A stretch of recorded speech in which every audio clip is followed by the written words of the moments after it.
All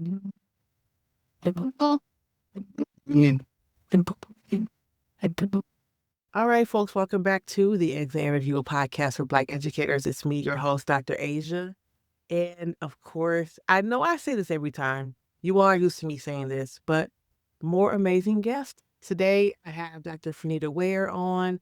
We connected on LinkedIn and we see each other in person. We've been together in community because we were both in the Denver area. And we've been chopping it up for a while. And then one day I said, I think it's time for me to be in the podcast. And she said, I've been waiting for you to ask. And so we are finally here. And I think, you know what, you all have seen her on our YouTube channel because we had a couple conversations a while back where she and I were just recording and talking. So now she's here to officially tell her story. Welcome to the show. Thank you, Dr. Asia. I'm humbled because all the amazing guests you have. And I'm honored because we finally people get to see how we talk. It might get a little while because we really vibe.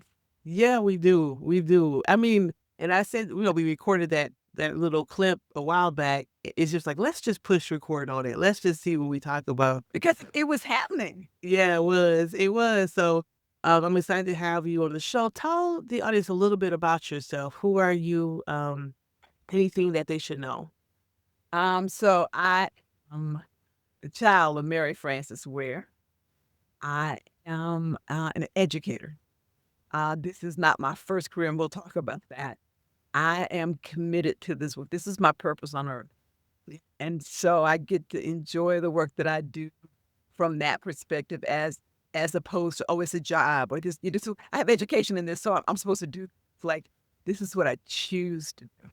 Yeah. And with that comes a lot of joy. And when I go do the work that I do, people feel that joy.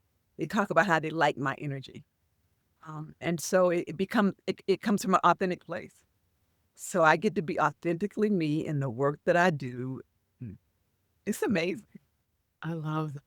And I love that you showed out your mother. You're right, our first teacher for so many of us. Yes. I find that more and more folks are speaking about their parents, speaking about their grandparents, their ancestors, and just bringing them into space because it's so important to acknowledge our unofficial teachers, our official teachers in that way. Yeah. So thank you for that. So let's go ahead and get started. First question. What was your journey into education? How did you know that education was for you? So very non-conventional. Education was my third career. I was invited into education. So in the sixth grade, my sixth grade teacher, Miss Henson at the time, had taught my brother, who was a few years older than me, and he had the absolute crush on her. So I knew about her already. And because I lived in a community where teachers stayed in the community and taught, I didn't go to a school where teachers were just coming in and out of the door. I knew of this teacher. This teacher knew my mother. And so years later, when I had moved back to Atlanta and I was working in commercial art and my client had not paid me on Friday. And he said, "Are you coming back?" And I said, "No, that's volunteering." And so Right.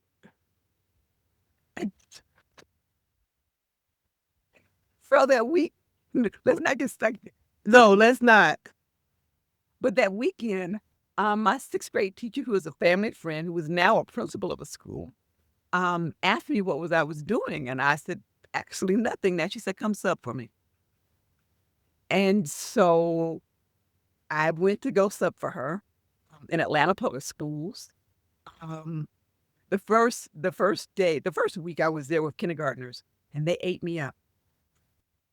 They who's doing? Yeah, of course. Kindergartners can be treacherous. Yeah, they like to gang up on folks. Yes. They were like Pac-Man on me. And after the first day, she was like, "Really? You're gonna let kindergartners run over you?" And it's actually in my book too. And so I got into it, and by the end of the week, I knew that was something I wanted to do. And I literally went from being a substitute teacher to a college professor working on my doctorate within 10 years. The doors opened for me. after that was in February. By summer, I decided, okay, I gotta go get certified. I worked at a summer camp with another Black woman educator. Just like everybody was like, see if you really want to do this. So I worked at the summer Sure. camp. That was great. Clark Atlanta University had scholarship money for people entering the field or needing to get credentials. I was there at the right time at the right place. Did that. Started working on my master's. Continued to work as from a substitute to a paraprofessional, then got into a first grade classroom. And literally in 10 years' time, like one day I had to think about it, went from a substitute teacher to a college professor teaching at Spelman College as I was finishing my doctorate. Well, And so it was where I was supposed to be. The doors opened so fast, I had to slow down. I had to stop taking so many job offers because it looked like I was just flopping. I was like, mm, you need to stay here. So I stayed at Spelman for 8 years. Um, and then from there, went into school administration, moved to Denver to do school administration, became a graduate school professor here as an adjunct at DU. It's been quite the journey, but I love the work. I love my research. I love that I get to continue to do it. I love that I've written a book about it now, and so that fuels my professional development. I've always wanted to do professional development with teachers in schools. mhm. I loved teaching. Don't get me wrong, but I also wanted to be able to connect with teachers in real time, Yeah. and so Yeah. now I do work with teachers in real time. So let me ask you a question. You started as a substitute teacher and, like you said, became a paraprofessional, then an classroom educator. Do you find, did you find that when you became a classroom teacher, because you had the experience of both the sub and the paraprofessional, that it helped, even though you were in your very early stages of teaching in a traditional classroom, that experience helped you with the Yes, families, community, with the yes, students? Can you yes. talk more about that? Yes. Um, you know, being a substitute teacher, you have to get good fast. Um, Yeah. so I learned how to get good fast. I also learned that elementary was my age. I did middle school and I thought, this is not these not my people.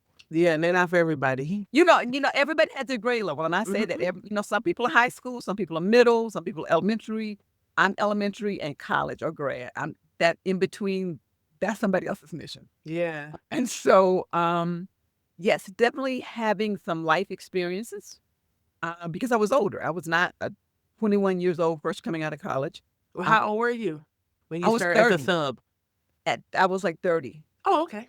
Yeah. So, I being a sub made me get good real fast. And you had to come in with those strategies to get in charge, to let them know you're in charge like right away. And I just thought about I didn't want to be the dragon lady all day long. And so one of my own classrooms, I could build the relationships and we could just do the work and we could just enjoy education as opposed to, substitutes. You have to come in being in charge. Mhm. As a paraprofessional, I was in a school where I had worked as a sub and now I was a paraprofessional. Again, my sixth grade teacher who's now a principal, then hired me as a sub, as a paraprofessional. And so I knew the school, I knew the students, and so it was easier. The relationships were there. Yeah. I had developed relationships with my colleagues, and so I could watch them and see things they did and learn from them. And so it was really a very easy transition because I was in a community of educators who supported me and encouraged me. I was being encouraged, of course, by the principal, but it was easy, but I had maturity on my side. Sure.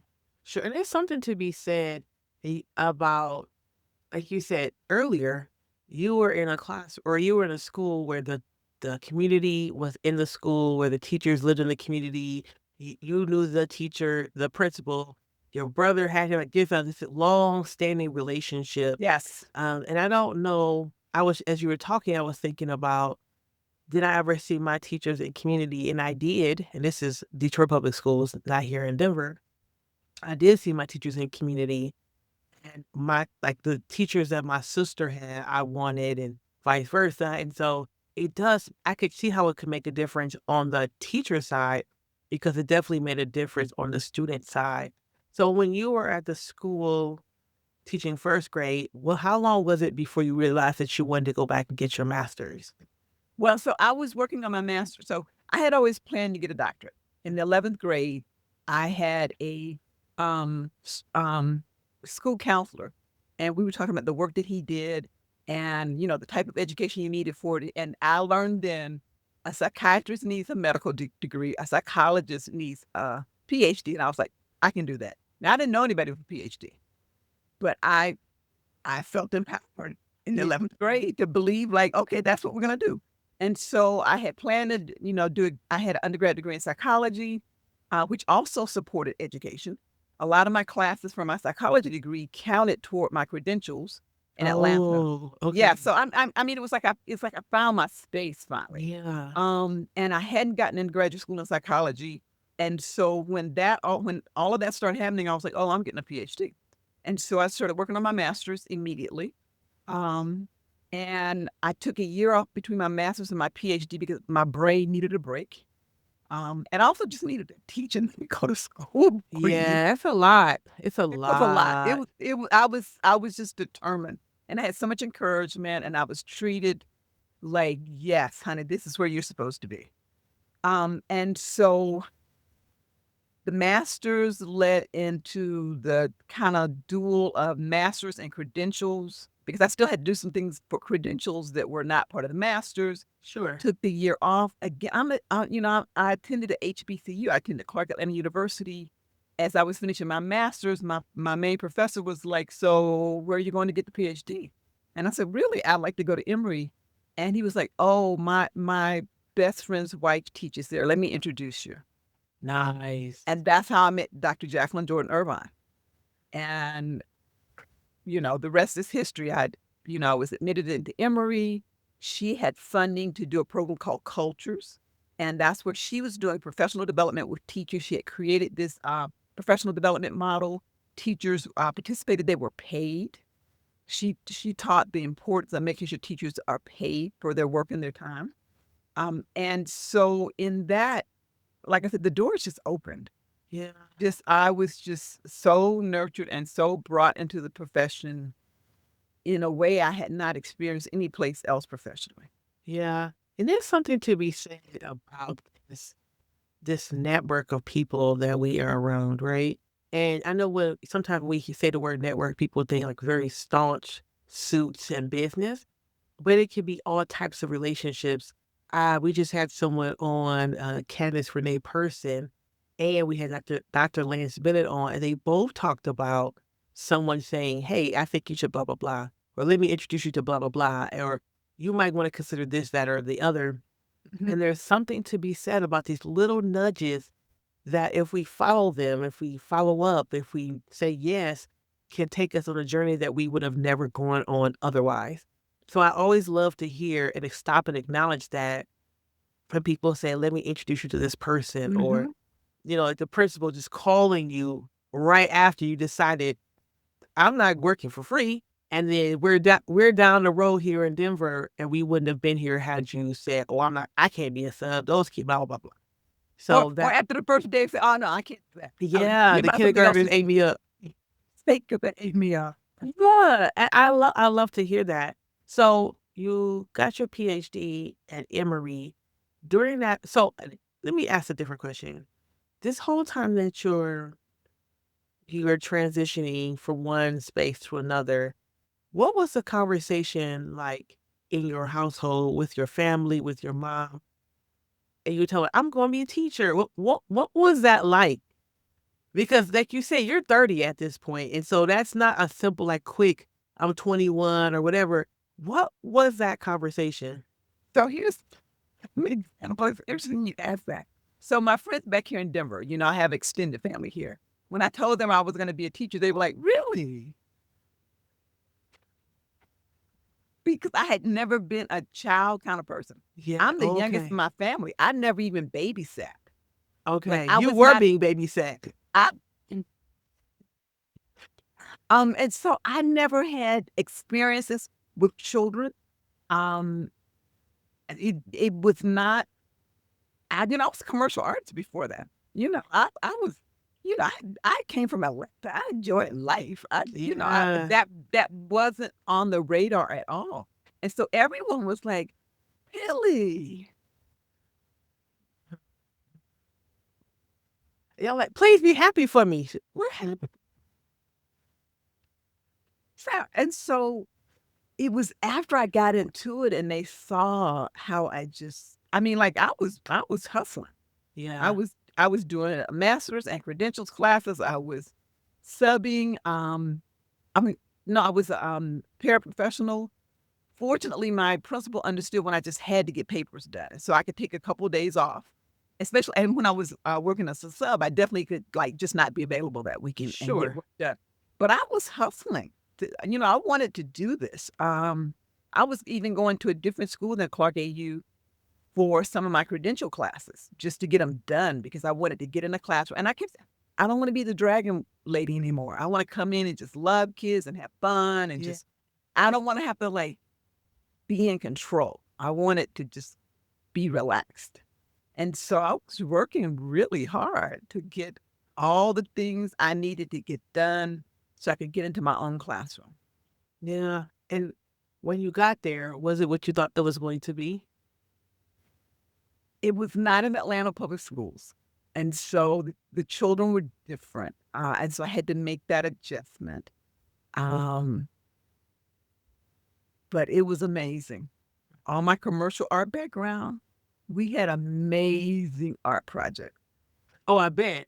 I had a dragon that went the length of the ceiling. We had a tree in the hallway that went up the wall and leaves were hanging down. And there were 100 leaves because I taught my students how to count to 100. Um, and they even told me I had to take the tree down because it was setting off the fire alarm. I was gonna say, we could barely put anything on the ceiling.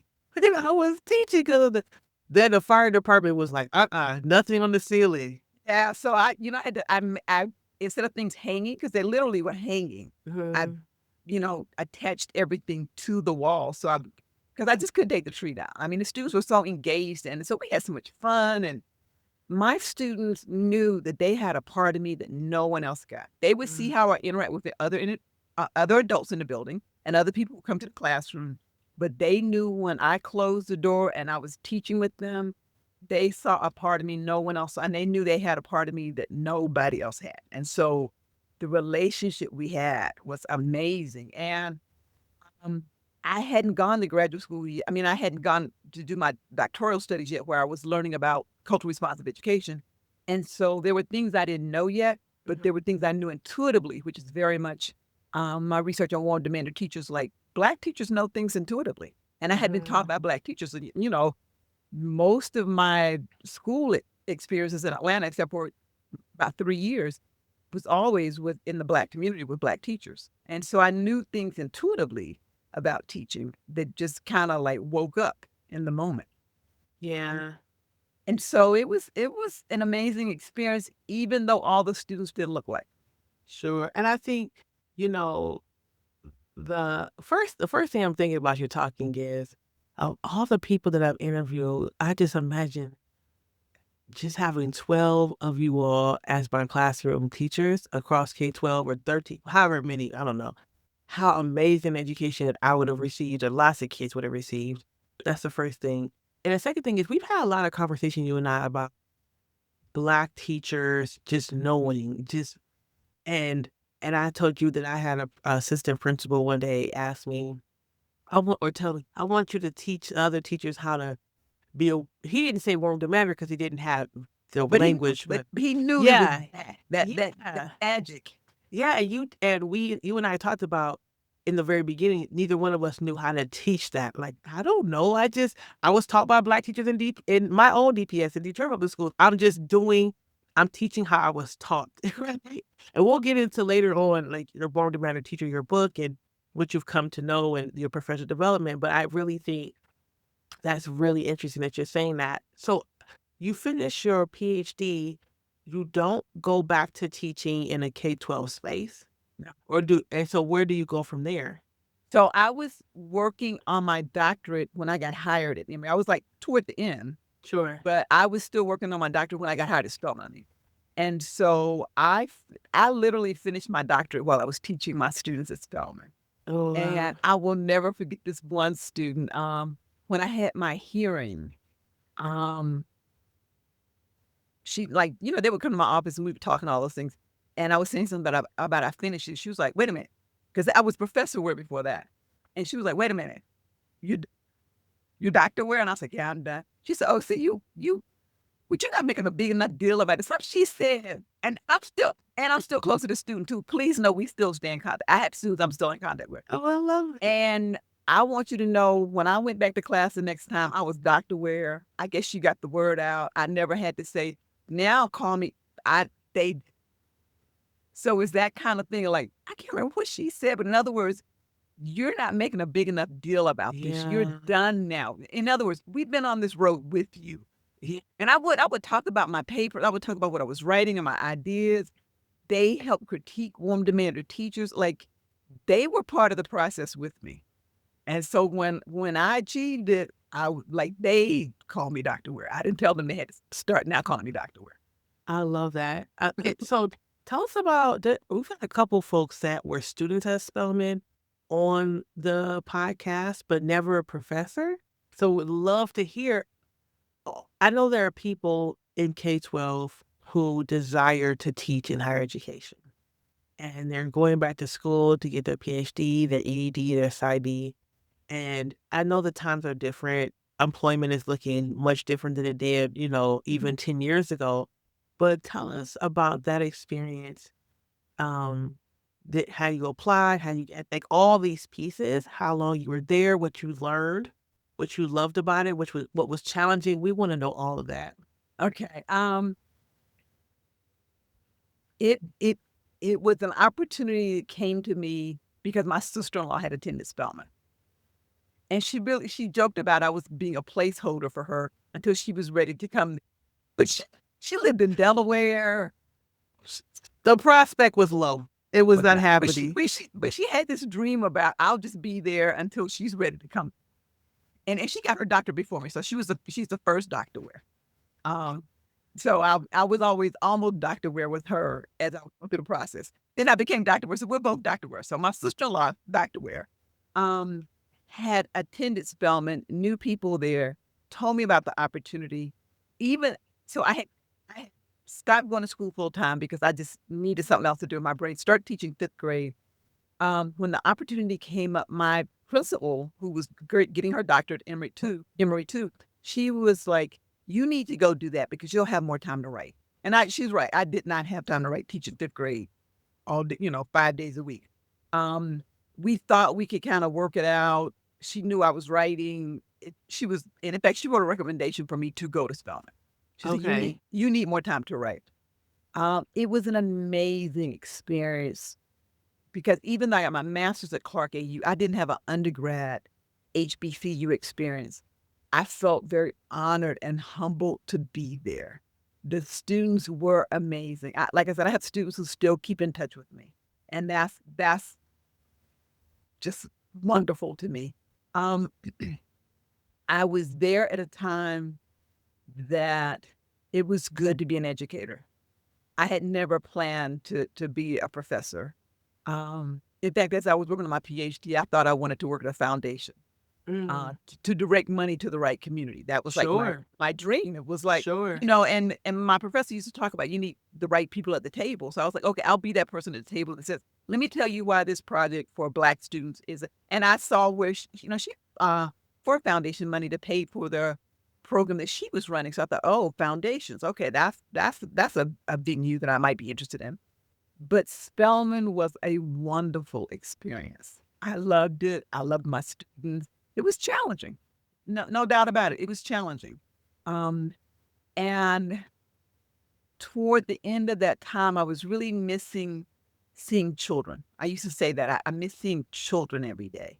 And even though I would go and observe my students when they were student teaching and everything, and I would hear about it, I miss seeing children. Sure. And so I transitioned from there to being I had a client who then I became an assistant principal at a charter school. Okay. And In so in in Atlanta. in the Atlanta area. And so it was like back to seeing children again. Mm. And so that was the only thing. I miss seeing children, and feeling like I was having a direct connection. I had an amazing experience with my students. I used to tell them, "Look, you'll be the culturally responsive consultant in your building. You'll be the one who knows it. You'll be able to teach them how to do it." They were very much involved in the warm demand or development of my ideas. Like I said, I still hear from students. Um, but I miss seeing children. Yeah. I wanted to work with teachers directly in schools. So it wasn't this, I told you in college, now will you go do it when you teach? That it'll be the direct connection of, we're doing professional development on Wednesday afternoon, Thursday morning, you're taking the ideas and you're running with it. Yeah, So sure. that's how that transition happened. I miss children. Yeah, From not babysitting to missing children. yeah, you a long way off. I mean, yeah, and so many folks it's interesting because so many folks would assume that US Spelman was like the cake. It was like the icing on the cake. It was that's it. It You retire. was. It's homecoming. You retire for, and especially the way. Shout out to Stacey Brandon. Um, how it's been described to me how Spelman is. I can't from this side imagine packing up and saying like let's go and do something else. But I love that you're saying that, and it is. We do get to a place I think, especially this has been the tension in higher education is that folks who are teaching higher ed to pre-service educators or educators have been long away from students, long away from children and community, and then they no longer know what's happening right now. And that was part of it. I didn't want to be just an academic. Yeah, Um, I didn't want to have ideas that weren't fresh, that yeah, weren't connected to the day to day. I didn't want to be so far removed that my ideas were just ideas. I wanted to be able to say, and this is what happens, and this is how we solve this problem, and this is how it worked out. And so that was a vibrant, amazing experience. And then when I went to the charter school, that was a new, vibrant, amazing experience. And again, in all those experiences, I'm with Black educators. And so I always had this feeling of home. I always had this feeling of people appreciating me for my authenticity. Um, it's very different in Denver. But it fed me in the way I needed to be fed. And again, remember, I'm transitioning into this career, had never planned to be an educator. And so finding places where I felt at home and valued and welcome were critical for me and where I yeah. was at that point in my life. And speaking of this whole time you're in Atlanta, and I probably am fast forwarding a little bit, but how did you get to Denver? Because Denver is not close to Atlanta. And I know that when I started teaching, and this is in 2006, we did have, and I don't know what we're not, I don't have a context of what you're talking about, but in 2006, I know that the district that I worked in, there was just like this huge push to get folks specifically from Atlanta, from HBCUs, from like the South and some of the East Coast to come out here. That wasn't why I came. I came because I needed a job. And they just happened to, we just had, my husband and I just happened to pick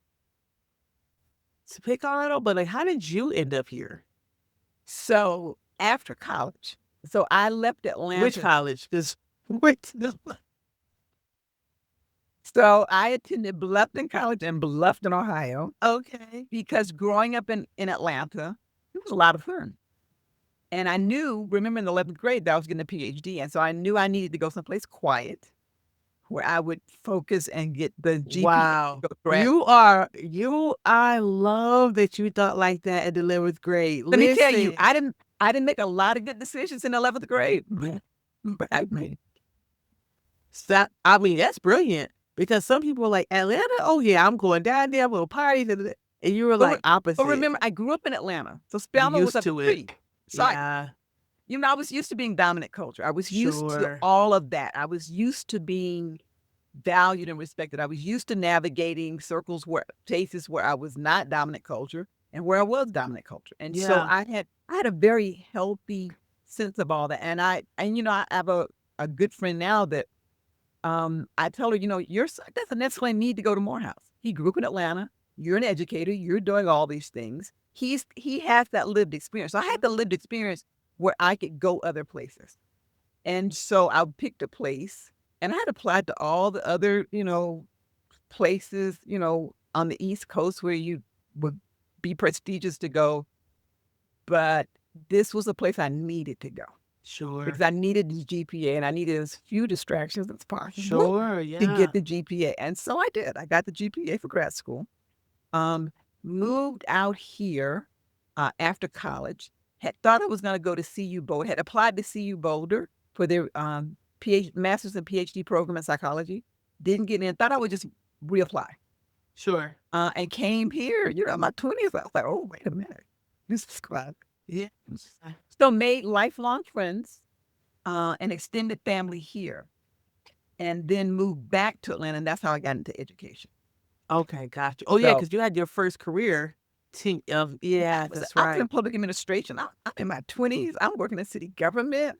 She I had was the like, heels and the suit and the and the heels and the suits. I'm from Atlanta, so I brought all that here. dressed and can we just have a side note here, folks, for a second? Folks in Colorado can't dress. I said it. Folks in Detroit, Chicago, Atlanta put on clothes. Dressing is a thing. It's a thing. Here, you can be at a wedding, people are wearing jeans. So I can only imagine. And folks who are watching this or listening to this on Spotify, Dr. Franita is got her earrings on. She did not come to play, y'all. She got on the blouse. Okay, a dress. I'm talking mess, but I got on a sweatshirt, and she got me wanting to run back to my room and get myself together. But yeah, so you made a circle back here then. I made a circle back. I decided to come back here. Again, I had these extended friendships. My mother had passed. I have brothers, that are there. But it was like, okay, so where am I going to land? Where do I really want to live? And I never thought, like, even living here, people are like, you gonna move back? I'm like, I live near the airport. I don't need to move. So I like air travel. So this is home. But I will always do a lot of traveling, and I go to Atlanta regularly. Before COVID, I would go to Atlanta on the weekend and get my hair done. Like, okay, and that's a real thing too, because finding someone to do your hair, it's better now, but it's much better now. I have an amazing person now, but even she talks about how she didn't do natural hair back then. Yeah, That a lot of people. I would say natural hair, and they'd be like, press. I'm like, right away, press. No, natural hair. Like this is my hair right here. Yeah. And so so that's how that big circle came about. Sure. So tell us about you were also in education here.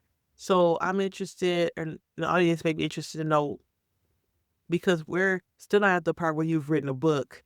Yeah. So we want to know, when you got here, what did you do? Because now we've taught, beat up by the kindergartners. We have first grade, we're fifth grade, we're a professor, we're administrator. What did you do when you got here? I came here to be a principal of a public school. Okay. And I did not know that the school had a history of challenges with Black educators. And in fact, there was a report that was written by Dr. Sharon Bailey, who is now an ancestor, who wrote about it extensively. And until she wrote that report, I didn't realize that was the experience I had. So I came here, I had completed my doctorate. I had been doing professional development. So I came here, and in fact, I said in the interview, this is what I want to do. So I came here and I was training my teachers on how to be warm demanders. And they were like, oh no, honey, no, we're not doing that. And so within 2 years, I was out of that school. But here's, I almost forgot about this. So the same year that I was no longer a principal at that school, Lisa Delpit published her book, Multiplication is for White People. Yeah. And in that book, she doesn't just cite me. I had an article out at that point that was published in 2006. She pulls quotes from the article. She uses my whole name, not just the Ware and the Yeah. Franita Ware says these things. And And did you know? well, an educator gave me the book. I did not open the book. I went to Vail that Labor Day weekend. I used to go to the Jazz Fest, went to Vail. A person I knew had the book. They texted me, they were like, "You're in this book." So I was ready to leave Vail. I was like, wait, I'm in Lisa Delp's. Yeah. And so when I got home and that validated me, it was like, you know what? Lisa Delp thinks your work is valuable. Mm-hmm. And it also let me know, okay, you need to write a book. But I didn't know what. I just okay, warm demanders. Okay, I know that. Then I had the opportunity to do professional development In the and same district? in the same district. So I So stayed in the district. I left being a principal. can I pause you for a second? It's interesting. You talk about you were at that school for 2 years and just like constant push out of Black principals, Black administrators. And I'm pausing for a second because, again, you're here. This whole time you're in Atlanta, it is welcoming, it is supporting, it's this and this. And you That no, that's how you come on I that. mean, this is episode so on and so forth. No, and the doctorate on racial battle fatigue. Like, listen. And so yeah, I do, and I want to pause on that because yeah, you're a long way from home here. And what support looks like from other Black people in education is different here for a lot of us.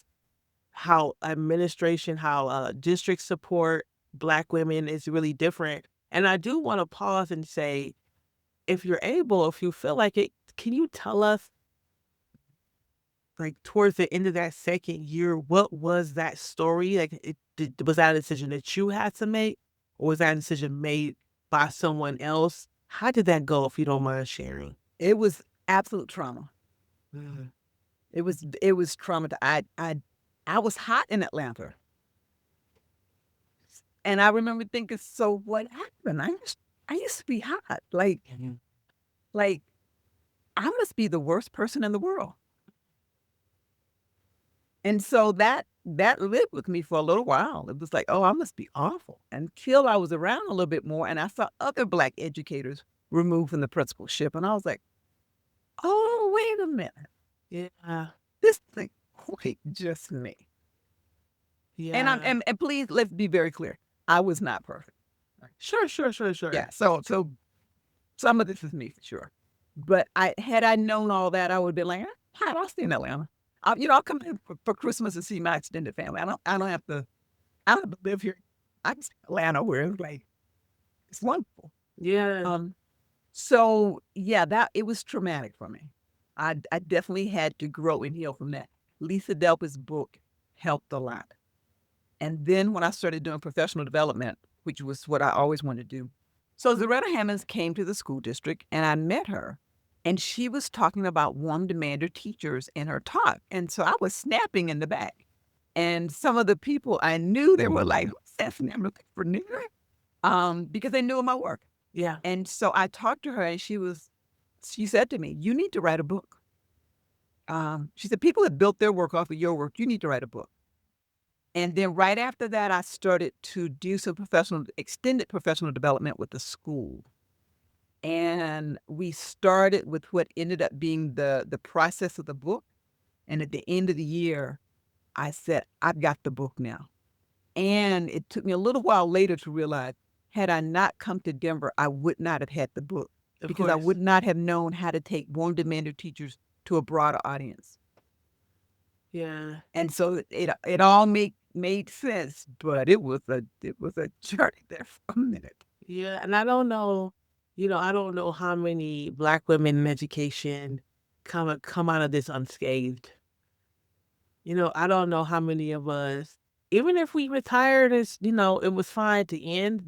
There's always a big something in the middle somewhere where it causes us to stand back and say, like, wait a minute, am I in the right spot?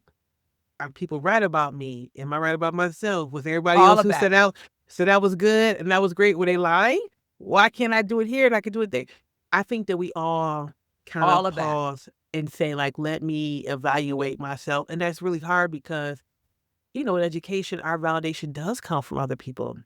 It comes from the student scores. It comes from the parents, little birthday cards and all the things. And so, because a lot of us, our feelings about ourselves and education come from other people, Mhm. it can also be torn apart by other people at the same Mhm. time, right? Mhm. And I'm sure that's the same with lots of careers, but with us working with students so much who are so appreciative, it can really give us some, I don't want to say a false sense because that's not fair, but a sense of like, I'm doing great. And then that one or two people or multiple folks or whatever trying to tear us down, it does take all the great things we've done sometimes and say, wait a minute, did I miss something? Right. So, yeah, that's something I wanted to kind of pause and think about. And so, Mhm. the professional development is happening at the same time that you're writing your book. No, I was saying I gotta write a book, I gotta write a book, but Sure. I didn't know what to write. And really what made that all work and get me past all that trauma was I created a training titled Radical Self-Care. I thought I had a stroke. It was a couple years later after I had left the principalship. And that summer, I had a job where I didn't work summers. And that summer, I literally hit the wall.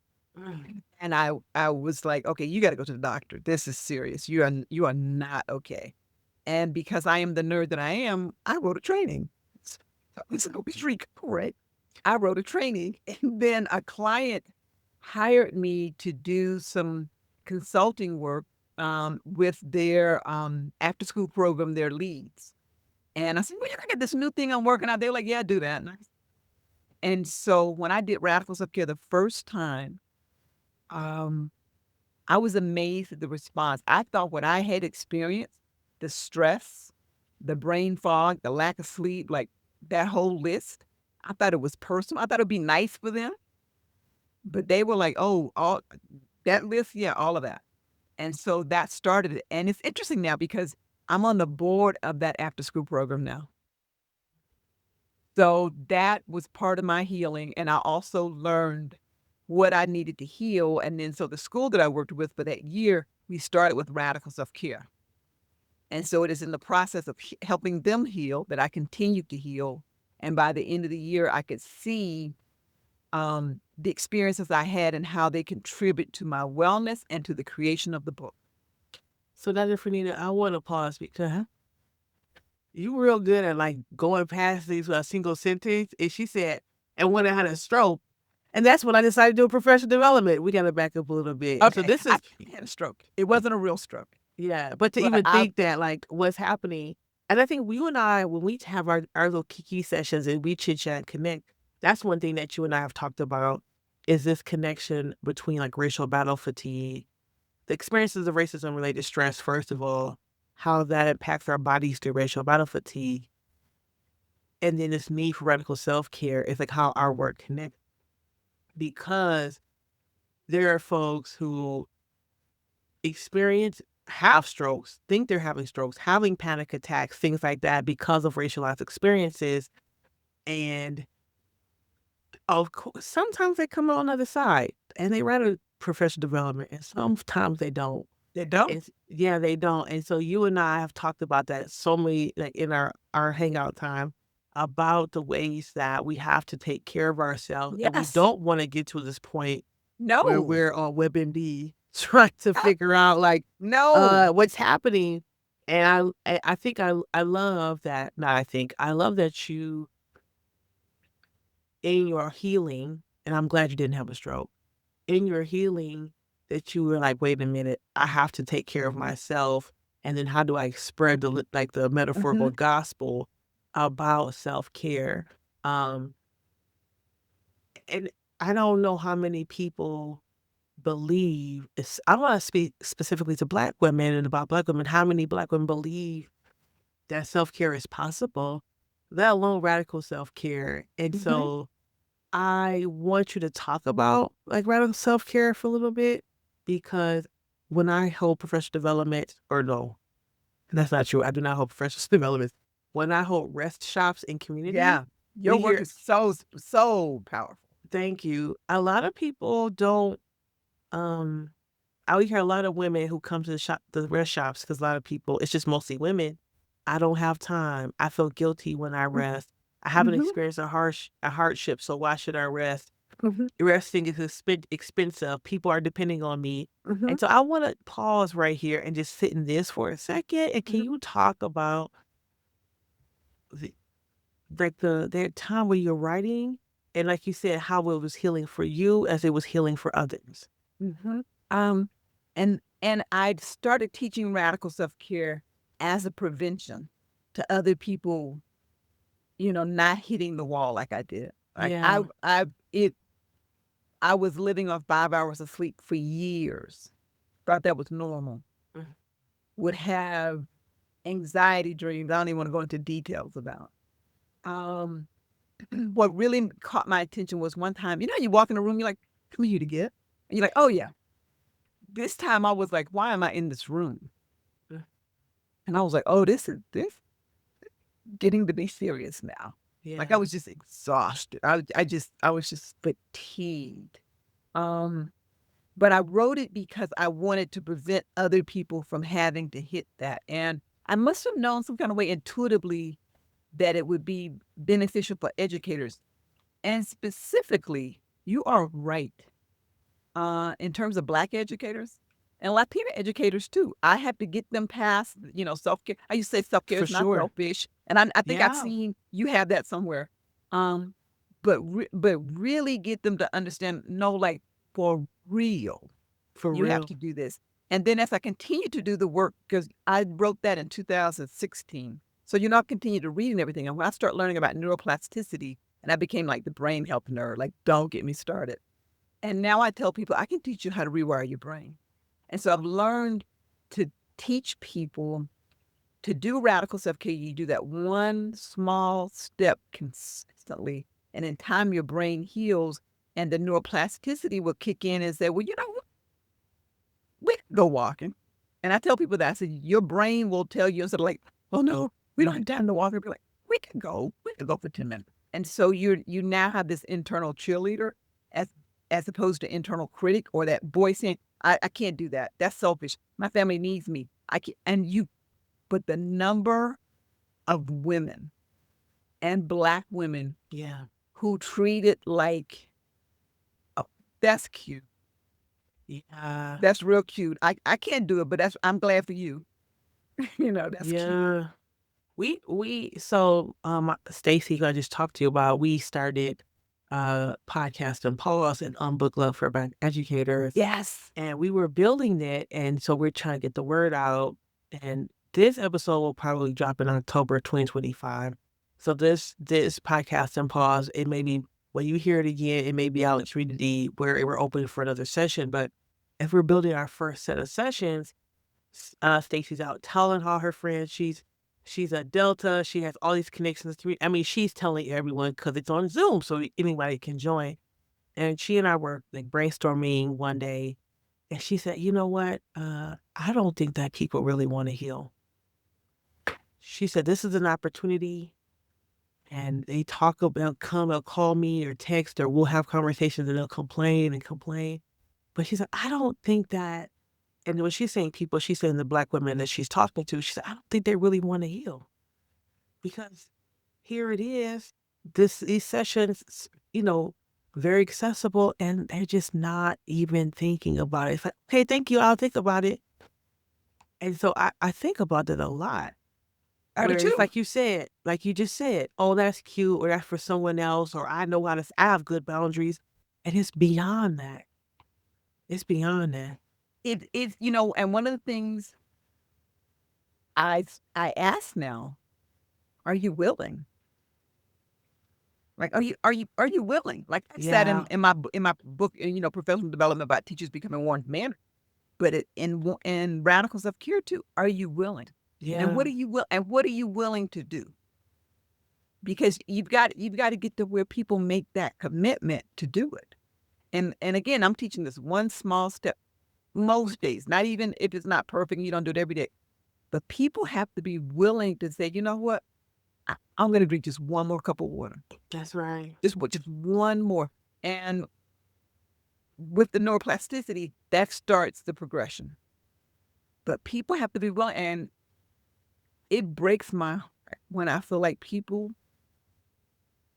are so comfortable with not being okay that that's a better choice than taking a chance on trying something new and the possible transformation.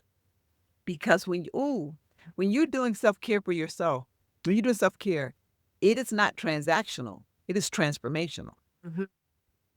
It's not like, okay, so I'm going to drink the water and then I'll do this for like this is an internal process. It's not this external thing. And so whatever you do for your healing is for your transformation. And the more you do it consistently, it expands the type of transformation you experience. But it has to start with you and now. What are you willing to do? Yeah. I wonder how many of us in education are really comfortable with complaining because everyone's doing it. Everyone's standing around the teacher's lounge. It's a culture. It's the culture of complaining. Ooh, We okay, gotta. write that down. I got you, girl. Every time we talk, we're like, write it down. Yeah, I really believe that educators, because so many of us are complaining about, I can't do this again. That it's just like if I choose to go in the other direction and take care of myself, then I won't have anyone to talk to. Because when I'm not drinking enough water, not taking off sub planes, I can complain about the sub, not having a sub. I can complain about the pay. I can complain about, but if I step back in and choose self and no one else is going in that direction, now what? It's like gossiping. Who will I be friends with? That's exactly right. It's like that culture of gossiping. Who will I be friends with if I'm not part of the gossip? Yeah. And so that's why I work with schools, and I've turned into action research. I have a school I'm working with now, the Action Research Project, to really because the school that I worked with that first year, they made it a part of the school culture. They kept it going when I wasn't there. When the principal met with people, when they did their observations, like they talked about self-care. They talked about gratitude. They talked about the things I taught. And so it became part of the school culture and they saw an improvement in school culture. But you're right. If I decide to be healthy, then when there's donuts in the teacher's lounge, and I said, I don't let me get a glass of water. I don't want a donut today. It's like you're saying, I'm not a part of your community, or I'm better than you because I'm choosing not to have a donut now. It's Yeah. really like, no, I'm just choosing not to have a donut. Yeah. Like I would choose not to have a hamburger. I'm just choosing not to have one. We're still good. I just don't want to eat. But it's like, who will you talk to? So you have to get your friends well too. And so this is the thing that's really important. When you talked about self-care, I think about community care and getting your friends well. And what if they don't want to go along? What do you do then, right? And we have to have those conversations with ourselves in and outside of the school building. A lot of us who are 10 years, 20 years in the same building or in the same district, we can get really cliquish. And all of our friends are in education, and that's all we know. And so, yeah, what happens then when nobody wants to go with you and you have to go But by yourself? think about other situations, even if it's not the cliquishness of school. You're friends with people. This is what we do on the weekends. I decide I don't want to do that anymore. Yes. So Yeah. We this is a whole different podcast topic. We are as always down the road from where we started from. I want to put a pin in this and I want us to come back okay, to and have another conversation about this particular topic. And I'm not going to forget, and you're not going to forget. We will come back and have a conversation about radical self-care and what you've seen in the community and what I've seen, because I think it's really, really important. I do want to continue our conversation. Um, you are no longer teaching in a school district, but you're supporting school districts. Tell us about what was it that helped you decide that it was time to still support students, still support educators, but not in the same way? so the opportunity came where the district had one of multiple, like every 3 years layoffs. And I had navigated all the other ones. And this time I said, no, I'm not. In fact, I was pressured to apply for another job. was pressured. Like I even went to emergent care one weekend because I felt so much pressure. I thought I was having a heart attack. Mm-hmm. And that to me, that was my sign. It's like, honey, I don't know what else you need to see. Like it's time to go. And so I jokingly said that I wanted to bet on me. I said I'm a bet on Black. Um, and so decided to take the chance on investing in me, investing in my business to be a full time because I did consulting discreetly, you know, Sure. for years. Sure. But this time I was like, okay, I'm going to make this a business. I'm going to write this book. I'm going to finally get this book done. Um, and I decided to bet on me. And here we Yeah. are 3 years later, the book's done. I have a business. As entrepreneur, it's work to It maintain your own is. business. It's not like you just go, if you just show up, you'll get a check.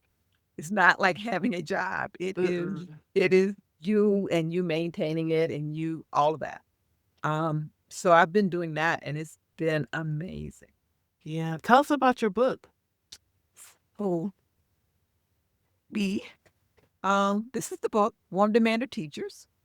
It comes out of the dissertation, the 2006 article that was published and is still being cited. When I was looking up research to support my book, I would find articles and I would read them and I would go, oh, wait, here.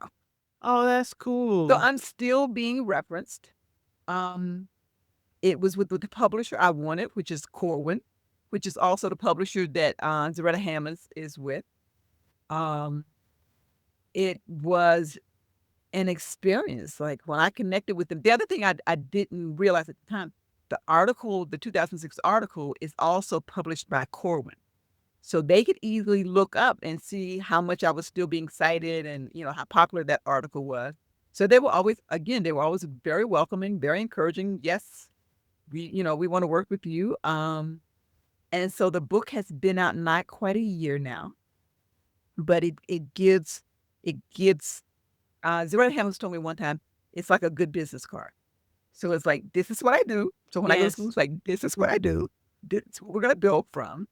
Radical Self-Care is the second chapter. The first chapter is the introduction. And so my sixth grade teacher and my mother and the community that I was a part of and how I was taught, in my school years and the community, the most important part, the community. And so the second chapter is Radical Self-Care.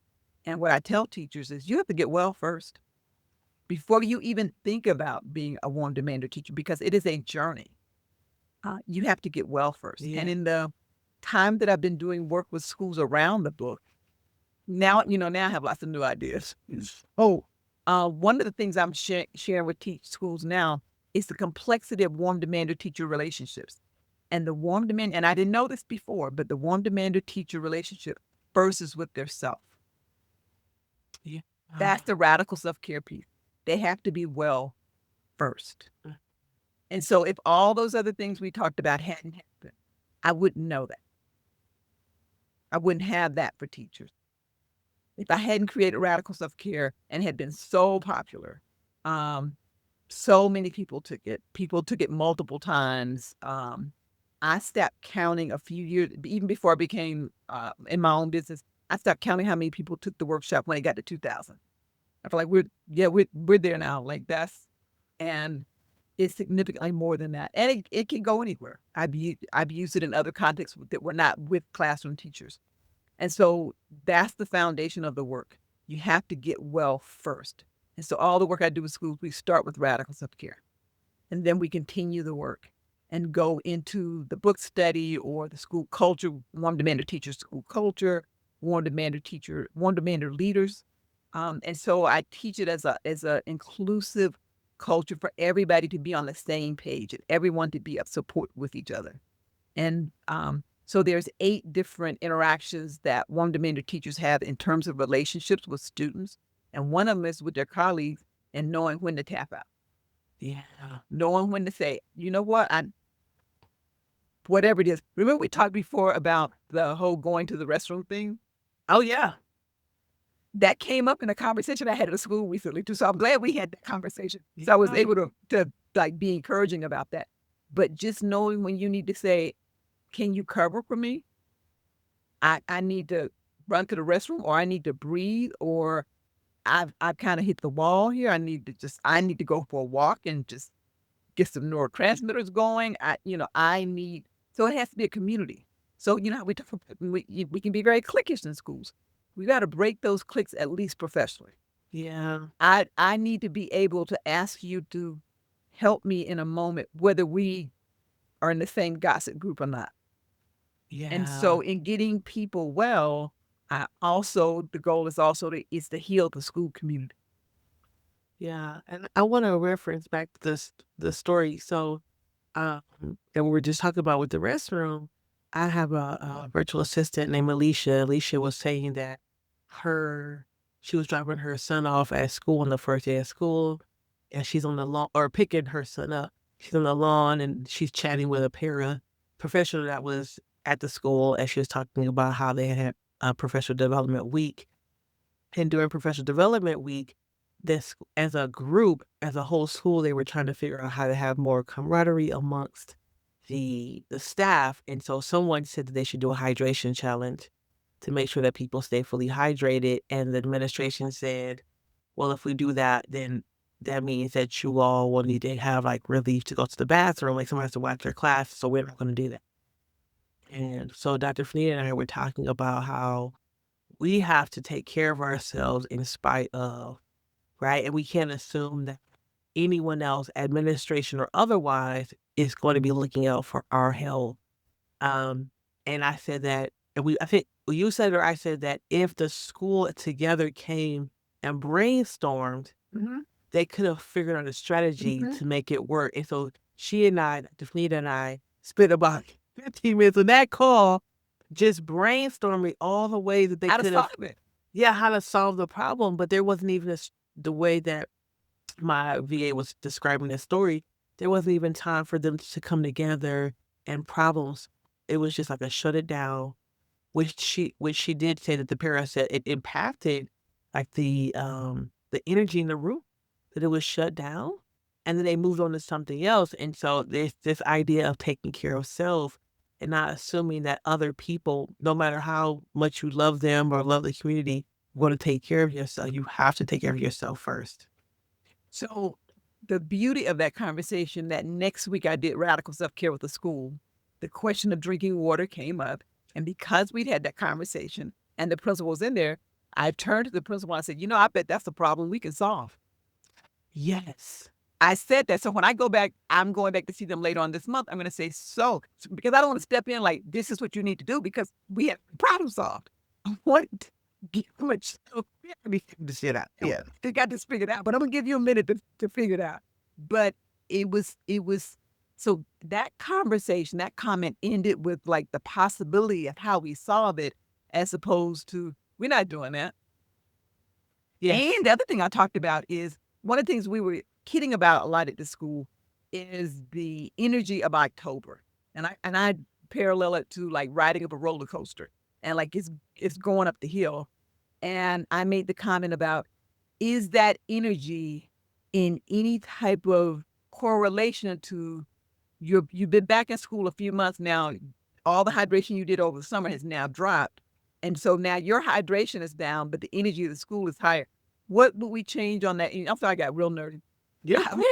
How would we change the energy if people were hydrated? Would we flatten that curve a little bit of the stress of schools going into the winter months?